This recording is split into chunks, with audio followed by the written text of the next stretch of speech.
দেখ যে কোশ্চেনটা পড়াবো, পিডিএফটা পাঠালাম। বলছে কোশ্চেনটা হচ্ছে খুব ইম্পর্টেন্ট কোশ্চেন একটা। পূর্ণাঙ্গ প্রতিযোগিতামূলক বাজারে স্বল্পকালীন সময়ে ফার্মের ভারসাম্য, মোট কথা পড়বো হচ্ছে স্বল্পকালীন ভারসাম্য। ঠিক আছে, স্বল্পকালীন ভারসাম্য কোন বাজারে? পূর্ণ প্রতিযোগিতামূলক বাজারে। এরকমই কোশ্চেন দেয়, খুব ইম্পর্টেন্ট কোশ্চেন। কোশ্চেন বলেছে পূর্ণ প্রতিযোগিতামূলক বাজারে স্বল্পকালীন ভারসাম্য সম্পর্কে আলোচনা করো। ঠিক আছে, এই হচ্ছে কোশ্চেন। তো ধর, মানে পূর্ণ প্রতিযোগিতামূলক বাজারে পারফেক্ট কম্পিটিটিভ মার্কেটটার নাম হচ্ছে পারফেক্ট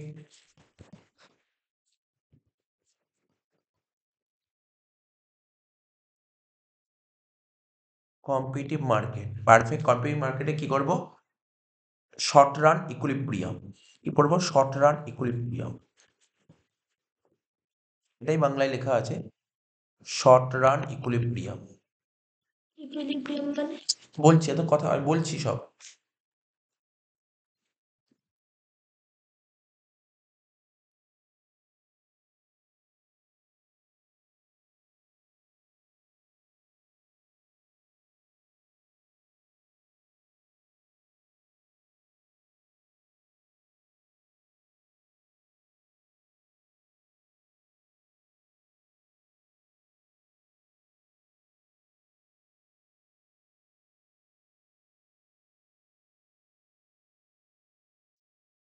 তো কোশ্চেনটা কি বলেছে? পারফেক্ট কম্পিটিটিভ মার্কেট, মার্কেটটা হচ্ছে perfect competitive market, short run equilibrium. তাহলে ব্যাপারটা বোঝা গেল কি?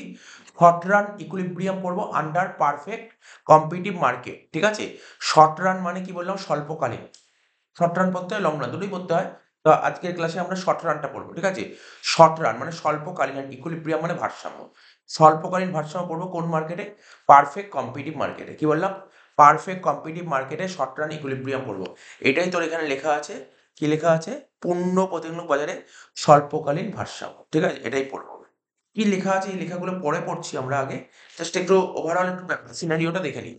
এই যে শর্ট রান ইকুইলিব্রিয়ামের কিছু কন্ডিশন আছে, পারফেক্ট কম্পিটিভ মানে বলেছে short run equilibrium under perfect competitive market. এই শর্ট রান ইকুইলিব্রিয়ামের জন্য তোকে দুটো কন্ডিশন কন্ডিশন দুটো আছে, দুখানা কন্ডিশন আছে। আমি ইংলিশে লিখেছি, তোর বাংলাটা ওখানে ট্রান্সলেট করে দিচ্ছি কি লেখা আছে। ঠিক আছে, আমি আগে ইংলিশটা লিখে দিয়ে বোঝাতে সুবিধা হবে। দুটো কন্ডিশন আছে। একটা কন্ডিশন কি? এটা হচ্ছে এমআর ইকুয়াল টু এমসি। একটা কন্ডিশন কি বললাম? MR equal to MC. আগের ক্লাসে পড়েছিলাম এমআর। এমআর মানে কি বলেছিলাম বল, বাংলায় যদি বলি মার্জিনাল রেভিনিউ, মানে ফুল ফর্ম মার্জিনাল রেভিনিউ, বাংলায় বলে প্রান্তিক আয়। কি বললাম? প্রান্তিক আয় ইকুয়াল টু এমসি, মানে প্রান্তিক আয় কার সমান হবে? প্রান্তিক ব্যয়ের সমান হবে। তাহলে তুই যখনই এই কোশ্চেন পরীক্ষায় দেবে, আগে কন্ডিশন লিখতে হবে। কন্ডিশন না দেখলে নাম্বার দেবেই, কন্ডিশন লিখতে হবে। তাহলে প্রথম কন্ডিশন কি বললাম? এমআর কার সমান হবে? MR equal to MC. তুই দেখ, এইটুক টার্ম মনে রাখতে পারলেও তুই লিখতে পারবি, এমআর এমসির সমান হবে। তাহলে কি বললাম? প্রান্তিক আয় কার সমান হবে? প্রান্তিক ব্যয়ের সমান হবে। ফার্স্ট পয়েন্ট এটা। ঠিক আছে তো? আরেকটা পয়েন্ট বলছে এরা, MC Katz MC Katz MR MC Katz MR from below সব মানে বলবো। এমসি এমআর কে কাট করবে। এমসি ছবি তো আঁকতে হবে, ছবি এঁকে এঁকে তখন বুঝবো। এমসি এমআর কে কাট করবে ফ্রম বিলো, মানে কি? বিলো মানে কি? নিচ। এমসি এমআর কে কাট করবে ফ্রম বিলো, নিচের দিক থেকে কাট করবে। ঠিক আছে তো? তো এটাকে, এইটা যে লেখা আছে এটাকে খুব সুন্দর সোজা করা গেছে। সোজা করা গেছে কি ব্যাপারটা? একটা হচ্ছে এআর ইকুয়াল টু এসি। ঠিক আছে তো? AR equal to AC. যখন এআর মানে কি? অ্যাভারেজ রেভিনিউ মানে গড় আয়, আর এসি মানে গড় ব্যয়। অর্থাৎ গড় আয় আর গড় ব্যয় যখন সমান হয় তখন তাকে কি বলা হয়? Normal profit. তখন তাকে বলা হয় নরমাল প্রফিট। নরমাল প্রফিট মানে কি? স্বাভাবিক মুনাফা। ঠিক আছে? আচ্ছা, তারপর বলেছে এআর গ্রেটার দ্যান এসি। মানে কি? এআর মানে কি বললাম? এআর মানে গড় আয়, আর এসি মানে গড় ব্যয়।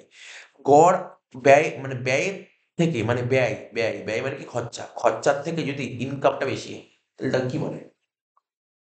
মানে ভাষায় কি বলে, আমাদের নরমাল সেন্সে কি বলি? যদি আয়ের চেয়ে যদি ব্যয় মানে সরি, ব্যয়ের চেয়ে যদি আয় বেশি হয় তাকে তো লাভ বলে। লাভ বলে। এই ধরনের লাভকে কি বলে জানিস তো? এই ধরনের লাভকে বলা হয় অ্যাবনর্মাল প্রফিট, মানে ইকোনমিক্সের টপিকের ভাষায় অ্যাবনর্মাল প্রফিট। প্রফিট তো হবে, কিন্তু কি profit? Abnormal profit. Abnormal profit. আর একটা উল্টো হতে পারে, এ আর যদি এরকম হয় তাহলে কি হবে? এরকম হয়, এই লাইনটা পরে কি বুঝতে পারছিস? এই অ্যারোটা দেখে কি বুঝতে পারছিস? স্যার, যদি গড় আয় আর এটা গড় ব্যয়, মানে গড় আয়ের চেয়ে যদি ব্যয় বেশি হয়, তখন তাকে কি বলে? লস। তখন তাকে কি বলে? বল লস। তাহলে এই যে এই যে টপিকটা বুঝবো না, এই টপিকটা বোঝার সময় তোকে, এটা হচ্ছে একটা কন্ডিশন, এটা হচ্ছে দু নম্বর কন্ডিশন। এই দুটো কন্ডিশন তোকে সুন্দর করে বুঝিয়ে দিতে হবে, তাহলেই তোর নাম্বারটা হয়ে যাবে। ঠিক আছে তো? তো এবার এমসি কার্ডস এবার ঠিক আছে। আচ্ছা, তাহলে এই দুটো কন্ডিশন, এটা হচ্ছে কি লিখলাম? এটা কন্ডিশন, এটা কন্ডিশন। আমি বই বলছি, আমি আগে ওভারঅল সিনারিওটা বুঝিয়ে নিই। এবার ছবিটা আঁকতে হয়। বইতে, তোদের বইতে দিয়েছে একটা ছবি দিয়েছে, একটার মধ্যে ছবি দিয়েছে। ঠিক আছে, বইতে একটা ছবি দিয়েছে। আমি চাইছি একটা ছবিটাতে গেলে একটু কঠিন হয়ে যাচ্ছে। দেখ বইতে যে ছবিটা দিয়ে তোকে বলছি, তো যে বই পড়বি, বই দেখ কোন ছবি দিয়ে, দেখ এই যে যেই ছবিটা দিয়েছে, এই যে পুরো এই ছবিটা দিয়েছে, এর মধ্যে কি করেছে? এই যে আমি একটা কি বললাম বল? নরমাল প্রফিট বললাম, একটা অ্যাবনর্মাল প্রফিট বললাম, আর একটা কি বললাম? লস বললাম। অর্থাৎ তিনটেই একটা ছবির মধ্যে আঁকিয়েছে। আমি চাইছি না, কঠিন লাগতে পারে, ছবি তো কঠিন লাগতে পারে তিনটে একসঙ্গে আঁকলে। যদি তিনটে আমি সব করে আলাদা আলাদা করে ছবি আঁকি, ব্যাপারটা ইজি হয়ে যাবে। অর্থাৎ একটা নর্মাল প্রফিটের ছবি আঁকলাম, একটা অ্যাবনর্মাল প্রফিটের ছবি আঁকবো, আর একটা লস। লসের ছবি আঁকবো, ব্যাপারটা ইজি হবে। ঠিক আছে তো? চল দেখা যাক।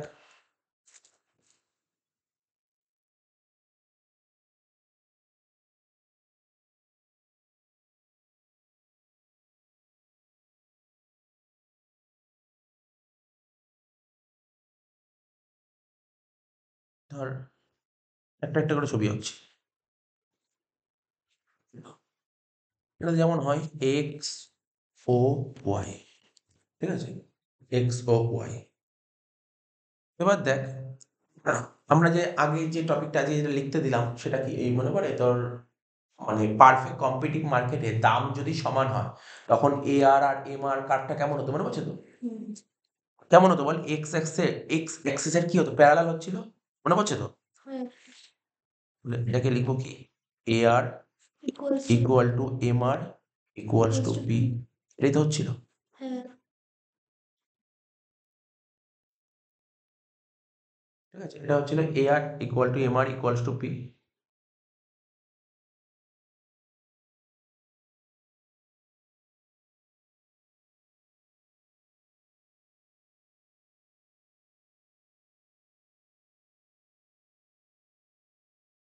এবার এসি কার্ভটা কেমন হবে তোকে সব বলে দিচ্ছি। বা ধর তুই প্রথমে এমসি কার্ভও আঁকতে পারিস। কি বললাম? কোন কার্ভ বললাম? MC curve.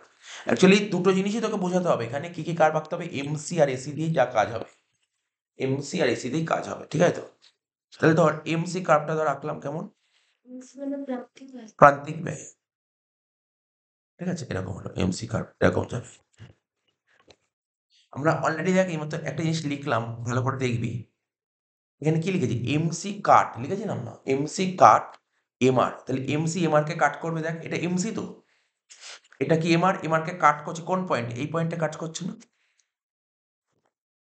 কাট করছি মানে ছেদ করছিস? হ্যাঁ, কাট মানে ছেদ করা, টাচ করা। ঠিক আছে, কাট করছে। এমসি এমআর কে এই পয়েন্টে কাট করছে। কোন দিক থেকে কাট? উপর থেকে কাট করছে না নিচ থেকে কাট করছে? নিচ থেকে। নিচ থেকে। তাই লেখা আছে, কি লেখা আছে? MC Katz MR from below, নিচের দিক থেকে ছেদ করে। ঠিক আছে, এইবার এটা হয়ে গেল। এই যে যেই পয়েন্টে ছেদ করছে, সেই পয়েন্টটাকে আমি লিখলাম ই পয়েন্ট, ই। এই পয়েন্টটাকে লিখলাম আমি ই। তাহলে এখান থেকে একটা লাইন বেরিয়ে আসলো। এবার আমি আঁকলাম এমসি, কিন্তু এসি আঁকিনি। এসিটা কেমন হবে? এসিটা কেমন হবে? দেখ আমি আঁকছি, যেহেতু হাতে আঁকছি একটু বেঁকে যেতে পারে।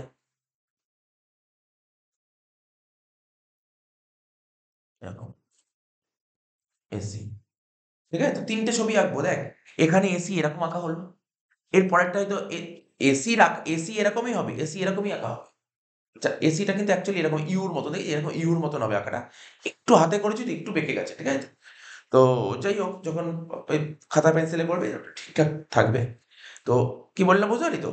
এখানে এসি রাখাটা কেমন হয়েছে দেখ, এই যে এ আর এম আর পি মানে এই লাইন বরাবর গেছে, দেখতে পাচ্ছিস তো? দেখ কোন লাইন বরাবর গেছে ভালো করে দেখ, এই লাইনটা আঁকা আছে না, এই লাইনটার উপর দিয়ে গেছে। হয়তো এর পরের আঁকাটা এর উপর দিয়ে যাবে না, হয়তো আরো উপর দিয়ে যাবে বা নিচ দিয়ে যাবে, আঁকলে বুঝতে পারবি। তাহলে কি বললাম, এত অবধি ছবি আঁকাটা দেখতে পেরেছিস? ছবি আঁকাটা বোঝা গেছে তো? ছবি আঁকাটা কি হয়েছে, নর্মাল ব্যাপার। প্রথমে কি করলাম, প্রথমে কিচ্ছু আঁকিনি। প্রথমে আমরা জানি, আমরা আগের ক্লাসে পড়েছিলাম যে পারফেক্ট কম্পিটিটিভ মার্কের দাম যদি সমান হয় তাহলে ওই রেখাটা কেমন হতো, এমআর আর এআর রেখাটা কেমন হতো, প্যারালাল টু এক্স অ্যাক্সিস। এটা আঁকলাম, প্রথমে এটা আঁকলাম। তারপর এমসি নিচ থেকে আঁকলাম, বোঝালাম। তারপর কি করলাম, তারপর একটা এসি কার্ভ। তাহলে এখানে দেখ, এখানে নিশ্চয়ই বুঝতে পারছি এবার এই পয়েন্টটাকে কি বলা হয়।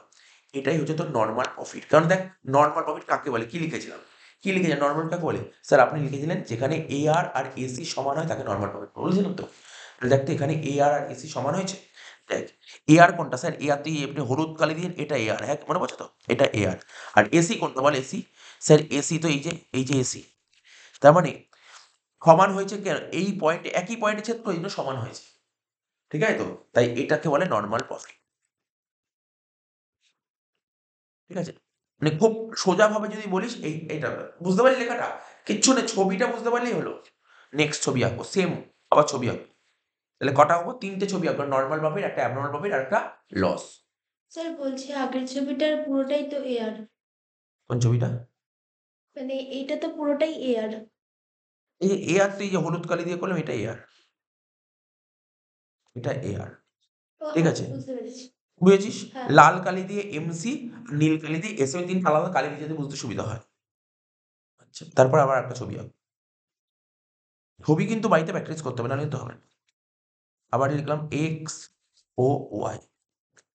এইগুলো স্যার এখন তুই বলিস স্যার এই দিকে কি হয়, এগুলো পরে বলছি, এগুলো তো বুঝতে পারবি, একটু পরে বোঝাচ্ছি তো। ছবি আঁকাটাকে ফোকাস করলি, কারণ এই দিকে কি হয় তুই যদি বলিস, এই দিকটাকে আউটপুট বলা হয়, এই দিকটাকে বলা হয় আউট, ঠিক আছে? এই দিকটাকে বলা হয় আউটপুট আর এই দিকটাকে বলা হয় প্রাইস,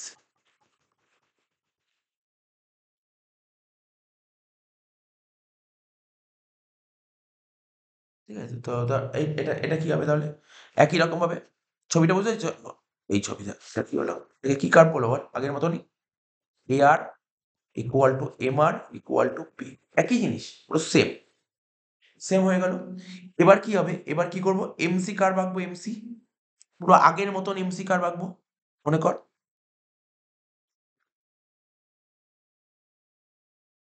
ঠিক আছে তো? তো এমসি কার্ভ আঁকবো, তাহলে এটা কালারিং করে দিই, তাহলে বেটার হবে, বুঝতে সুবিধা হবে।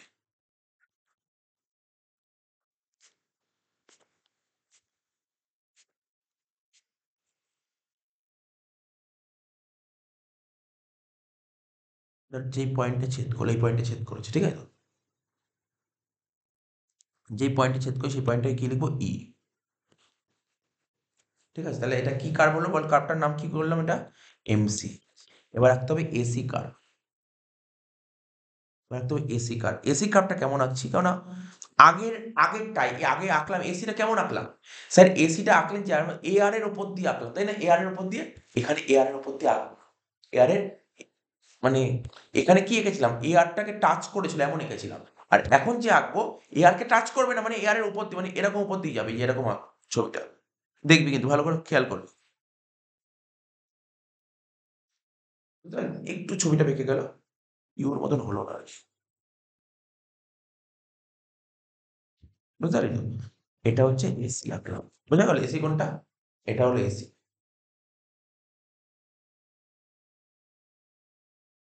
এইবার এইবার এবার তোকে বুঝতে হবে, এবার এখানে বুঝবো এটা কি হচ্ছে, এখানে এখানে তুই বল তোর, ধর এটা তো আউটপুট, এদিকে হচ্ছে তোর আউটপুট আর এইদিকে হচ্ছে প্রাইস। তুই যখন এখানে কিছু একটা নাম দিতেই পারিস, বা ধর আমি এখানে নাম দিলাম, সাপোজ ধর কি দিলাম, ধর পি নাম দিলাম, পি, ঠিক আছে? ধর আমি এতটা ইউনিট প্রডিউস করলাম, এতটা ইউনিট যখন প্রডিউস করছি তখন আমার এতটা ইউনিট প্রডিউস করাতে আমার আয় কত হচ্ছে, আয়, এতটা ইউনিট তৈরি করাতে তোর আয় কত হচ্ছে, আয়ের লাইন কোনটা, এটা তো আয়ের লাইন, এ আর এম আর, এ আর মানে কি, গড় আয়, প্রান্তিক আয়, দাম। তার মানে এতটা ইউনিট তৈরি করাতে তোর আয় কত হচ্ছে, তোর এই লাইনটা আয় হচ্ছে, হ্যাঁ কি না? এটা তো আয় হচ্ছে, এটা তো আয় হচ্ছে। আর ব্যয় কোথায় হচ্ছে? ব্যয় কোথায় হচ্ছে? এই যে কস্ট, অ্যাভারেজ কস্ট, ব্যয় হচ্ছে এখানে। তাহলে আয়ের চেয়ে ব্যয় বেশি হচ্ছে না কম হচ্ছে? কি? অ্যাভারেজ কস্ট মানে ব্যয়। অ্যাভারেজ কস্ট মানে হচ্ছে ব্যয়। অ্যাভারেজ কস্ট মানে হচ্ছে ব্যয়। তাহলে ব্যয় কোথায় হচ্ছে? ব্যয় তো এখানে হচ্ছে। তাহলে আয়ের চেয়ে ব্যয় বেশি হচ্ছে। তাহলে আয়ের চেয়ে ব্যয় বেশি হলে তাকে কি বলে বলেছিলাম? কেন স্যার ব্যয় বেশি হচ্ছে কেন? আরে ব্যয়টা কোথায়? ব্যয়ের ছবিটা কোথায় আছে? উপরে আছে। হ্যাঁ, তাহলে তো ব্যয় বেশি হচ্ছে তো। ও আচ্ছা। ব্যয়ের ছবিটা যদি অ্যাভারেজ কস্টের ছবি যদি নিচে থাকতো তখন বলতাম ব্যয় কম হচ্ছে। এখানে ব্যয় বেশি হচ্ছে, তাই তো? তো ব্যয় বেশি হলে তাকে কি বলা হয়? তখন তাকে কি বলে ব্যয় বেশি হলে? লস। লস বলা হয়। তাহলে এইটাই আরকি ছবিটা আঁকবো তোকে। এবার দেখ কি করবো এখানে?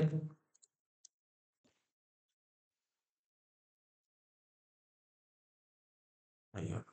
এই পোরশনটা হলো লস।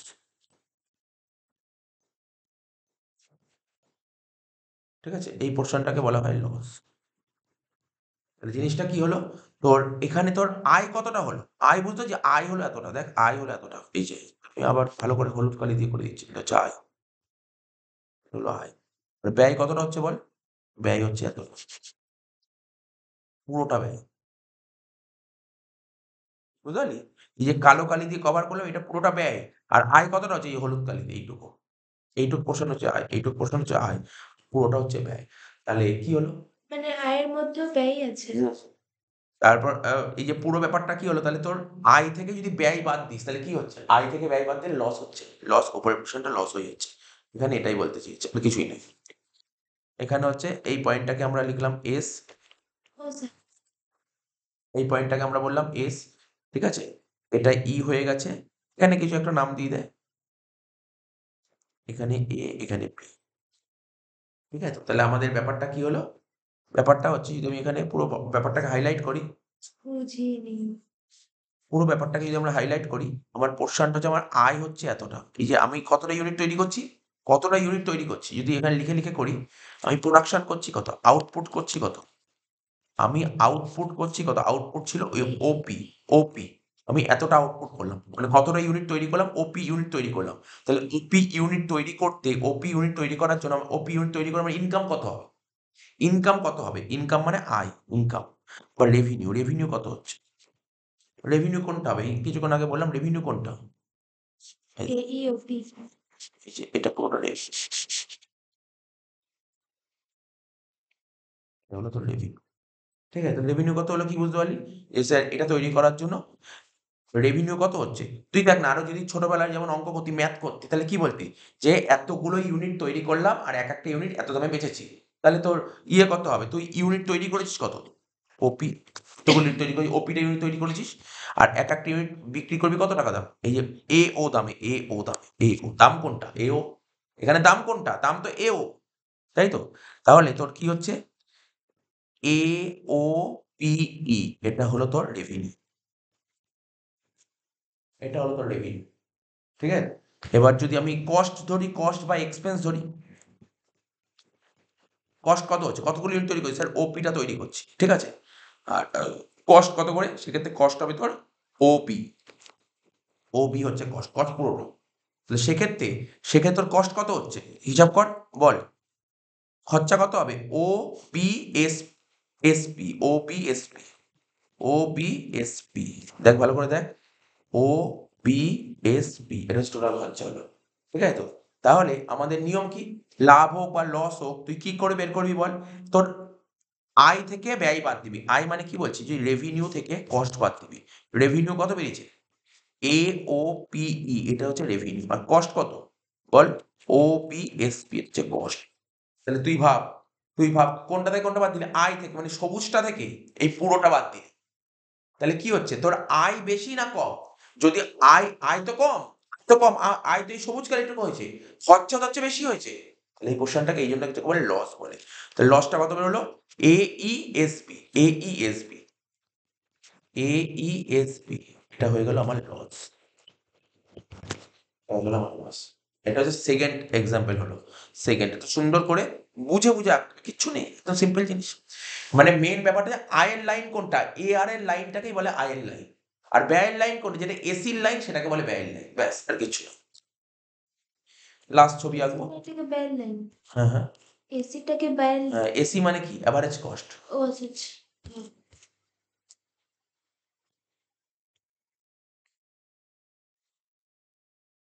এক্স ও ওয়াই, এই দিকটাকে বলে আউটপুট, এই দিকটাকে বলে প্রাইস। একই রকম ভাবে আঁকা হচ্ছে। এই লাইন হবে কি হবে, এটা M R equal to A R equal to P. এমসিটা আঁকবো, এটা হয়ে গেল এমসি। এখানে একটা পয়েন্ট পেয়ে গেলাম, যে পয়েন্টটা পেয়ে গেলাম সেটা এখানে যোগ করে দেবো। বুঝতে পারলাম আগের মতন। একটা কি নাম দিয়েছিলাম দেখেন, এখানে পি, এখানে পি নাম দিলাম, ঠিক আছে, তো পি নাম দিলাম। আচ্ছা,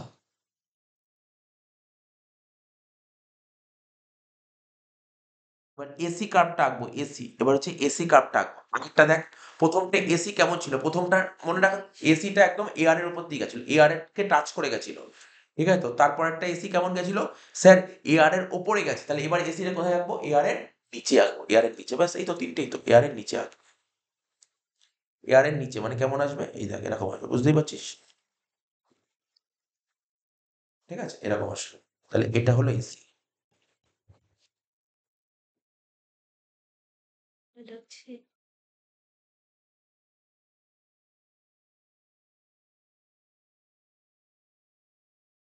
ঠিক আছে, তাহলে দেখ, তুই এমনি বোঝার চেষ্টা কর, যদি একটু বোঝার চেষ্টা করিস তাহলে তোর আইটা কোথায় হচ্ছে, এসিটা কোথায়, এসির কার্ভটা কোথায়, এসি, এই দেখ এসি কোথায় হচ্ছে, এসি, yes, এসির লাইন, এই যে এসির লাইন, ঠিক আছে, এসির লাইন। তাহলে তোকে এই আগের মতন একদম পুরো সেম ভাবে তোকে ভাবতে হবে আয় কত আর ব্যয় কত, ঠিক আছে, আয় কত আর ব্যয় কত, তাহলেই তোর বেরিয়ে যাবে। আমরা কি কি পার্ট করলাম, নর্মাল প্রফিট করলাম, একটা করলাম লস, এবার করবো সুপার নর্মাল প্রফিট। এখানে আয় বেশি হবে, আয় বেশি মানে বুঝতেই পারছি আয়ের, আয়ের রেখাটা কোথায় আছে, দেখ আয়ের রেখাটা কোথায় আছে, আয় দেখ, দেখিস এই যে এখানে আছে আয়, আর ব্যয় কোথায় আছে, এরকম জায়গায় আছে না। তাহলে আয় ওপরে নাকি ব্যয় ওপরে, আয় উপর, আয় যদি বেশি হয় তাহলে লাভ হবে না লোকসান হবে, লাভ, লাভ হবে, ব্যাস সিম্পল জিনিস। abnormal profit।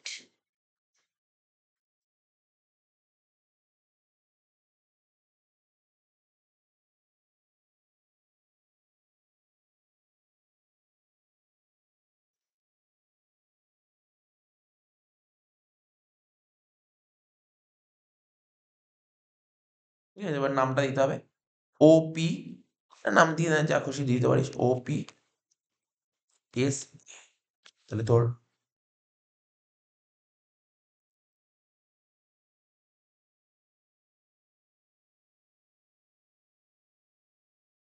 ওপি এসবি, তাহলে এখানে তোর আয় মানে রেভিনিউ কত হলো বল, রেভিনিউ, রেভিনিউ হলো ওপি এসবি, ঠিক আছে। এবার ব্যয়, ব্যয় মানে কস্ট, কস্ট কত হচ্ছে বল, ওপি, এখানে দে না, এটা এ দে, এটা বি দে, তাহলে ব্যয় কত হলো বল, ব্যয় কি বলবি, ওপি এ বি, ব্যয় হলো। আর আমাদের নিয়ম কি, আয় থেকে ব্যয় বাদ দেবো, রেভিনিউ থেকে কস্ট বাদ দেবো, তাহলে রেভিনিউ কত, রেভিনিউ হচ্ছে তোর ওপি এস বি, আর কস্ট কত, ওপি এ বি। তাহলে অতিরিক্ত এক্সট্রা পোর্শন কোন জায়গাটা, কোথায় এক্সট্রা পোর্শন আছে, বি, এই যে এই পোর্শনটা এক্সট্রা আছে, এটাকে কি বলে, এটাকে বলা হয় অ্যাবনর্মাল প্রফিট। তাহলে কি পড়ে রইলো বল, দুটোই বিবি লিখেছি না, হ্যাঁ, তাহলে 1 মিনিট, দুটোই বিবি বি লিখেছি, করে, তাহলে সি করে দিই, সি করে দিই, তাহলে রেভিনিউটা একবার চেক করে নিই, ওপিএসবি, আর কস্ট হচ্ছে ওসিএপি, ওসিএপি, ও সি, এ বি, ওসিএপি। তাহলে প্রফিট কোন পোর্শনটা হচ্ছে বল, B C S A, S, BCAS, BCAS, এই হচ্ছে ব্যাপার। এটাই তোর বইতে লিখেছে, বইতে আর কি একটু থিওরিটিক্যাল ভাষায় লিখেছে, বাট এটাই হচ্ছে মেন ব্যাপার। তুই যদি এটা লিখতে পারিস তাহলে হয়ে যাবে, বুঝতে পারলি, তিনটে ছবি আলাদা করে দিয়ে, এই তিনটে ছবি আলাদা করে যদি আঁকতে চাস, তুই নিশ্চয়ই বুঝে গেলে তিনটে ছবি আঁকাটা বেশি ইজি। তিনটে ছবি যদি সুন্দর করে আঁকতে পারিস তার লেখাটাও আমার কাছে আছে, দু লাইন দু লাইন করে লেখা, ঠিক আছে, এটা বেশি ইজি। দিয়ে দাও না, একবারে ছবি আঁকতে পারবো না।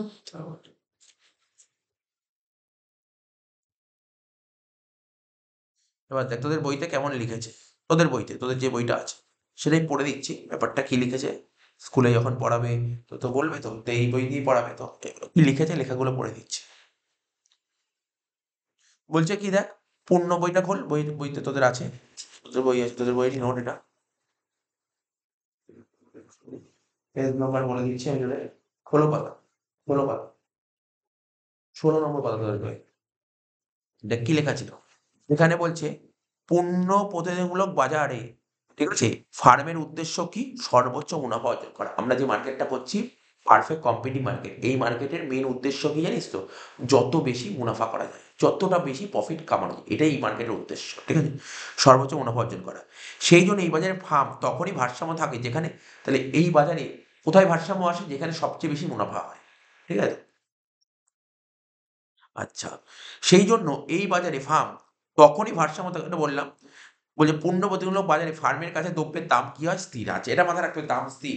দেখ এই যে ছবিটা আঁকলি না, দেখিস এ আর এম আর পি, এটা কি দাম স্থির বলে তো এটা হয়েছে। আমি প্রথমে কি বললাম যে না, এই মার্কেটে দাম স্থির, এই অনুযায়ী আমরা এগোচ্ছি, এটা বললাম তো কিছুক্ষণ আগে বললাম।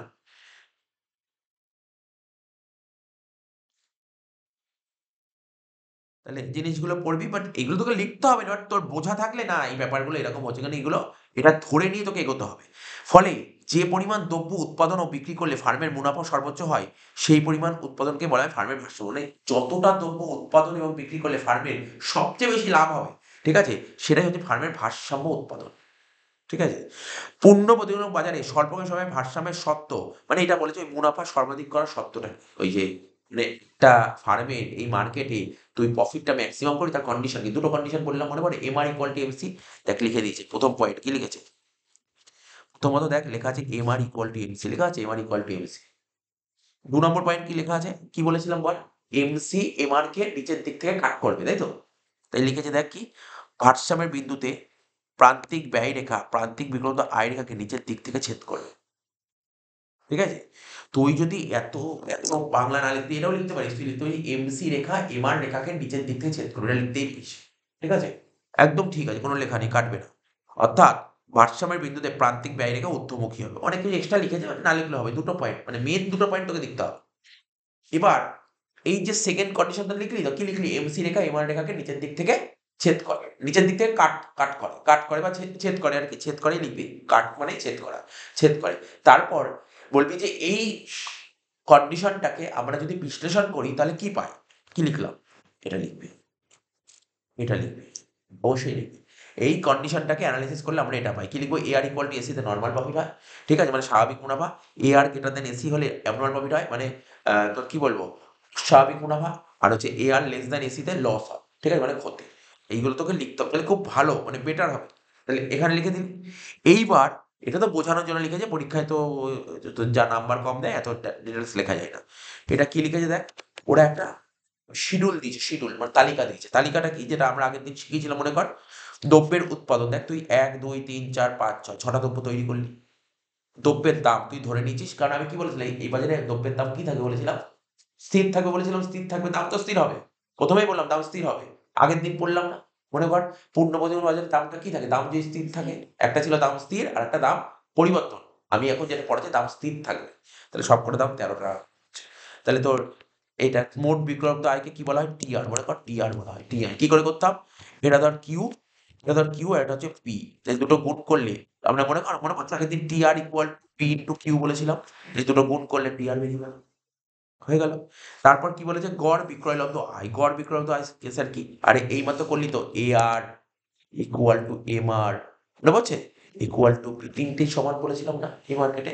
তাহলে তোর তুই বল, তোর যেটা পি সেটাই তো, তোর যেটা পি বেরিয়েছে সেটাই তো এটা হবে, হ্যাঁ কি না, তোর যেটা পি বেরিয়েছে সেটাই সেটাই এ আর হবে, সেটাই এম আর হবে, আর সেটাই দাম হবে।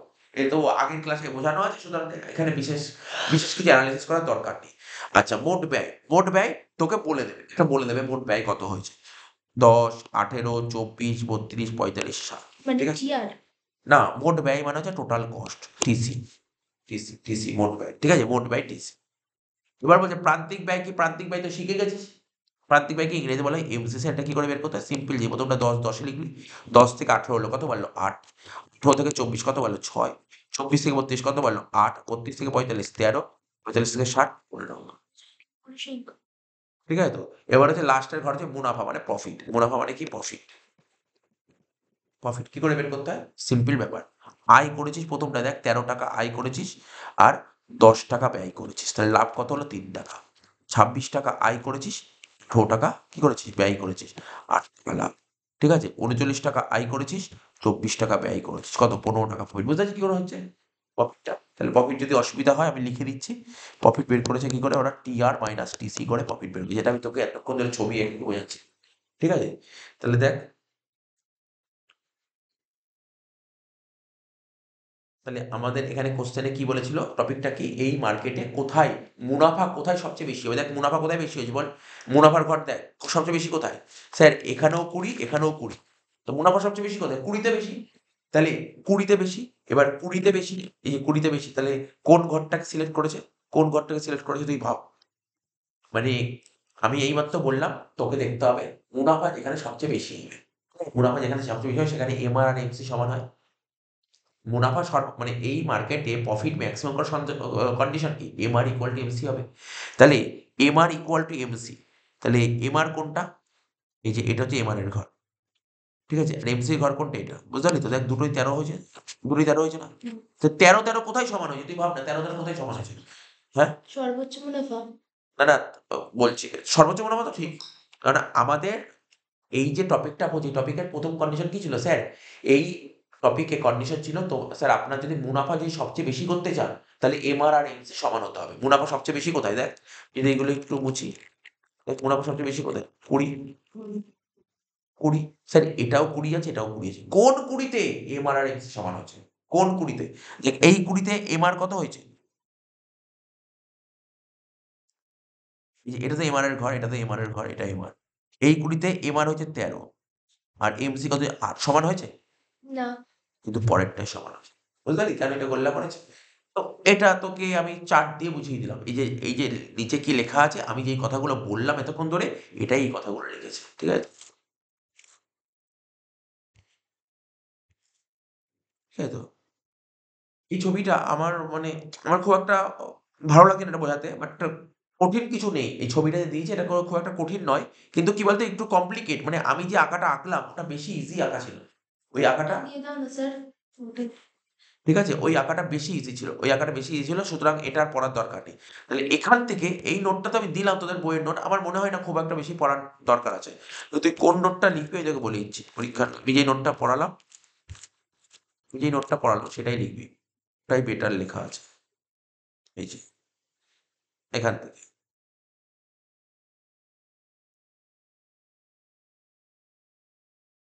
এই যে এখান থেকে লিখবি। এই বাজার মানে কি লিখবি? পূর্ণ প্রতিযোগিতামূলক বাজারে ফার্মগুলি সর্বাধিক মুনাফা লাভের জন্য সচেষ্ট থাকে। কি, কি লিখতে হবে? দেখ কি, কি লাইন লিখতে হবে? প্রথমে এইভাবে লিখবি। এই মানে পূর্ণ প্রতিযোগিতামূলক বাজারে ফার্মগুলি সর্বাধিক মুনাফা লাভের জন্য সচেষ্ট থাকে। ঠিক আছে? ফার্মের মুনাফা সর্বাধিকরণের জন্য অথবা ভারসাম্য অর্জনের জন্য ২ টি শর্ত পূরণ করা প্রয়োজন, যেটা বললাম। কি, কি? একটা লিখবি প্রান্তিক আয় এবং প্রান্তিক ব্যয় সমান হবে, যেটা বললাম। মানে এমআর ইকুয়াল টু এমসি হবে। এবং ২ নম্বর কি ছিল?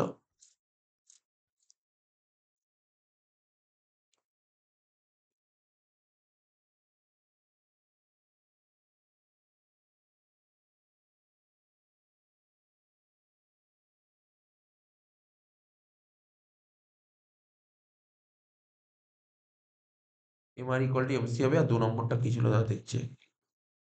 যেটা বললাম ওইটা এমআর আ নিচের দিক থেকে কাট করবে। ২ নম্বর বলেছিল যে প্রান্তিক ব্যয় রেখা ঊর্ধ্বগামী অবস্থায় থাকবে। এমসি রেখা ঊর্ধ্বগামী। স্যার কেন ঊর্ধ্বগামী? এই দেখ না ছবিটা দেখ। ছবি দেখলেই বুঝতে হবে। এমসি রেখাটা কেমন হচ্ছিল? আস্তে, আস্তে উপরের দিকে উঠছিল না? তাই বলছে ঊর্ধ্বগামী অবস্থায় থাকবে এমসি রেখা। আর কি বলছে? এই ২ টি শর্ত পূরণ করলেই ফার্ম তার মুনাফাকে সর্বাধিক করতে পারবে। তারপর কি বলছে? তাই অন্যভাবে বলা যায় এমসি ইকুয়াল টু এমআর হবে আর এমসি রেখা ঊর্ধ্বমুখী অবস্থায় থাকবে। ঠিক আছে? ভারসাম্যের এই শর্তগুলির সাহায্যে ফার্মটি কিভাবে ভারসাম্যে পৌঁছাবে তা আমরা নিম্নলিখিতভাবে ব্যাখ্যা করতে পারি ছবি দিয়ে, যেটা বললাম। তবে এখানে উল্লেখ করা প্রয়োজন ফার্ম বাজার দাম গ্রহণ করে নিয়ে শুধুমাত্র বিক্রয়ের পরিমাণ নিয়ন্ত্রণ করে। ঠিক আছে? তার ভারসাম্য অর্জনের চেষ্টা করে। দেখ কি, কি বলেছিলাম? একটা অতিরিক্ত মুনাফা বলেছিলাম। মনে পড়ে? একটা কি বলেছিলাম? স্বাভাবিক মুনাফা বলেছিলাম। আরেকটা কি বলেছিলাম? ক্ষতি বলেছিলাম।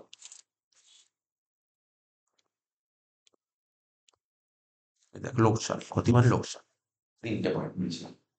এটাই তোকে লিখতে হবে। ওটা পড়ে দিচ্ছি কি লিখেছে ওরা। অতিরিক্ত মুনাফা। বলছে এই ছবিতে দেখা যাচ্ছে ফার্মের AR ইকুয়াল টু MR রেখাটি। ভালো করে দেখবি। নরমালি কোনো এমন কিছু কঠিন দেয়নি, যেমন কি লিখেছে? এইদিকে লিখেছে, যেমন ছবিটা আঁকলি, হ্যাঁ? ছবিটা এঁকেই দিলাম, তখন বোঝানোর কিছু নেই। আ ছবি আঁকাটা আঁকাটা তো বুঝে গেছিস তো? আঁকা তো বুঝে গেছিস। এরকম ভাবেই AC হতে হবে কথা নেই। আমি যেমন আঁকলাম সেটা আঁকলেও হবে। ওই ছবিটা আঁকলেই হবে। কি লেখা আছে লিখবি এইদিকে পদের পরিমাণ, আর এইদিকে কি লেখা আছে বল? তাপ, বিক্রয়লব্ধ আয় আর ব্যয়। ঠিক আছে? তাপ, বিক্রয়লব্ধ আয় আর ব্যয়। কি লেখা আছে? এই ছবিতে দেখা যাচ্ছে ফার্মের AR ইকুয়াল টু MR রেখাটি OX অক্ষের সঙ্গে সমান্তরালভাবে আঁকা হয়েছে। তাহলে কি বললাম? এই AR MR রেখাটি কেমন আঁকা হয়েছে? কার সঙ্গে সমান্তরাল করে? বললাম না, X অক্ষের সমান্তরাল করে আঁকা হয়েছে। এখানে দাম ইকুয়াল টু OP। ঠিক আছে? তো এখানে দামটা কি? এখানে দামটা হচ্ছে OP। দামটা কি ধরেছি? বলছি দাম যখন OP, দাম যখন OP, ঠিক আছে? দাম যখন OP, ঠিক আছে? দাম যখন OP, সেখানে ভারসাম্যের দুটো শর্ত পূরণ হয়েছে। দাম যখন OP, কি, কি শর্ত পূরণ হয়েছে? MR ইকুয়াল টু MC হয়েছে। MC ইকুয়াল টু MR হয়েছে, তাই তো? MC equal to MR। তাহলে তুই ভাব, MC equal to MR। MC equal to MR হয়েছে। কি করে? দাঁড়া বলছি। এই দেখ, MC কার্ভটা হচ্ছে এটা। হ্যাঁ। এটা হচ্ছে, আরে আগে তো বোঝালাম, ওই লেখাটাই তো এখানে আছে। জাস্ট আর কিছু না। এই তো MC, এটা হচ্ছে MC কার্ভ। আর MR কার্ভ কোনটা? এইটা। ও আচ্ছা, আচ্ছা, দুটো ছেদ করেছে তাই সমান হয়েছে। ঠিক আছে তো? তো দুটো সমান হয়েছে। তাই এইজন্য তাই লিখেছে MC ইকুয়াল টু MR হয়েছে, এবং MC ঊর্ধ্বগামী হওয়ার শর্ত পালিত হয়েছে R বিন্দুতে। কোথায় শর্ত পালিত? R বিন্দুতে। সুতরাং R বিন্দু হয় ভারসাম্যের বিন্দু। ওই ভারসাম্য বিন্দু অনুযায়ী ফার্মের বিক্রয়ের পরিমাণ কত হবে? ফার্ম বিক্রয়ের পরিমাণ কত করবে? কতটা বিক্রয় করবে? এতটা। হুম। এতটা ইউনিট বিক্রি করবে। এতটা ইউনিট বিক্রি করবে, এতটা ইউনিট, ভালো করে শুনবি, এতটা ইউনিট বিক্রি করবে। ১০ টা, ১৫ টা, ২০ টা, এতটা ইউনিট বিক্রি করবে। তো কতটা ইউনিট বিক্রি করবে? OQ পরিমাণ বিক্রি করবে। তাহলে সেক্ষেত্রে ওই বিক্রয়ের পরিমাণে তার ব্যয় কত হবে? খরচা কত হবে? খরচা কোথায়? এসির দিকে তাকা, এসি। স্যার এই তো এসি। এসির কার্ভ, এই দেখ এসির কার্ভ কোথায়? এই যে এসি। খরচা কোনটা হবে? এইটা। PSRM। এই যে এটা খরচা হবে। PSRM। বুঝতে পারলি তো? এটা খরচা। তাহলে কি হবে? OSMQ। ঠিক আছে? OSMQ। তো এসির কার্ভ কোনটা? তো এসির কার্ভ। ঠিক আছে? তাই এখানে লিখে দিয়েছে যে তোর কি ওই বিক্রয়ের পরিমাণে তার এসি মানে গড় ব্যয় কত হবে? গড় ব্যয় হবে QM।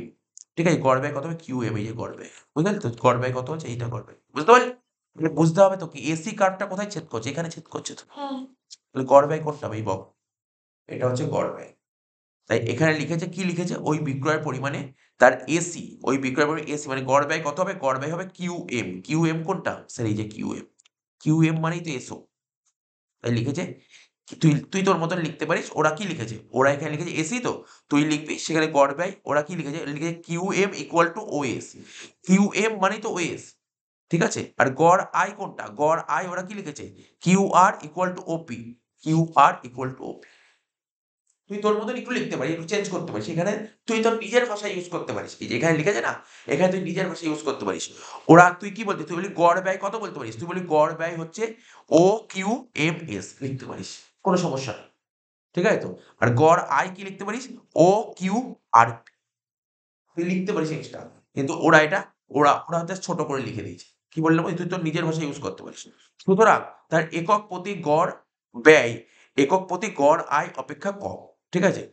অর্থাৎ তুই এখানে তুই এই নোটটা আমি দিয়ে দিচ্ছি। এই নোটটা নিজে থেকে একটু আমাকে লিখে এনে পরের দিন দেখাবি। মানে যেখানে তোর চেঞ্জ করতে পারিস। যেমন ধর, আমার এই লাইনটা মনে হলো এই লাইনটা ঠিক লেখা নেই। ওই বিক্রয় পরিমাণে এই লাইনটা ঠিক লেখা নেই। বুঝলি তো? এসিটা কত হবে? এখানটা একটু নিজের মতন করে দিবি। নিজের মতন মানে বুঝতে পারলি কি বললাম? লিখতে। এই জায়গাটা একটু চেঞ্জ করে দিবি। আর এখানে সুতরাং তার একক প্রতি গড় আয় অপেক্ষা কম, এত কিছু লিখতে হবে না। তখন কি লিখবি? এখানে তারপর লিখবি তুই এখানে মুনাফা হচ্ছে। মুনাফা হচ্ছে তো? মুনাফা কত হচ্ছে? তোর আয় কত? স্যার আয় তো পুরোটা। আয় কতটা? ধর আমি যদি আয় লিখে দিই, আয় হচ্ছে OQRP। এটা আয়। আর ব্যয় কোনটা? OQMS। তাহলে তোর বাকি পোরশনটা কি হলো? লাভ হয়ে যাচ্ছে। ওটা তুই নিজের মতন ফোনে লিখে দেখাবি। আর না হলে আমি এখনই তোকে এটা লিখে দিচ্ছি। বেটার হবে, লিখে দিচ্ছি। নোটটা লিখে দিচ্ছি। ঠিক আছে? তো কি বললাম বুঝতে পারলি তো? এই নোটটা আমি লিখে দিচ্ছি। মানে এখানটায় ওরা একটু মানে একটু অতিরিক্ত ভাজিয়েছে। এত কিছু লিখতে হবে, এত কিচ্ছু লেখার দরকার নেই। তুই এই ছবিটা দেখে তুই যেটা বোঝে সেটাই লিখবি, মানে নিজের ভাষায়, একদম পুরো নিজের ভাষায়, এর চেয়ে বেশি কিছু লিখবি না। ঠিক আছে? তো স্বাভাবিক মুনাফা ছবিটা দেখেছিস তো, একদম সেম ছবি, পুরো নিজের ভাষা দিবি, নিজের ভাষা যতটা বুঝতে পারছিস। কি লিখেছে ওরা? শুধু ওদের থেকে কোনটা নিবি, ওদের থেকে এইটুকু নিবি, বাকিটা নিজের ভাষা, বাকিটা নিজের ভাষা। ওরা কি লিখেছে? স্বল্পকালে ফার্ম অতিরিক্ত মুনাফা অর্জন করছে বলে অন্যান্য ফার্ম শিল্পে প্রবেশ করবে। স্বল্পকালে ফার্ম অতিরিক্ত মুনাফা অর্জন করছে বলে, ঠিক আছে, তো ফার্ম শিল্পে প্রবেশ করবে। যেহেতু এখানে অবাধ প্রবেশের অধিকার আছে, তাই ফার্মগুলি গড় ব্যয় রেখা ক্রমশ উপরের দিকে উঠতে শুরু করবে। তাই এখানে ফার্ম অতিরিক্ত মুনাফা অর্জন করে বলে ধীরে, ধীরে সে স্বাভাবিক মুনাফায় ফিরে যাবে। এবার এখানে যে লেখা আছে, লেখাটা তো তুই নিজের ভাষায় দিতে হবে। এই লেখাটার দরকার নেই ওদের লেখা কি লিখেছে।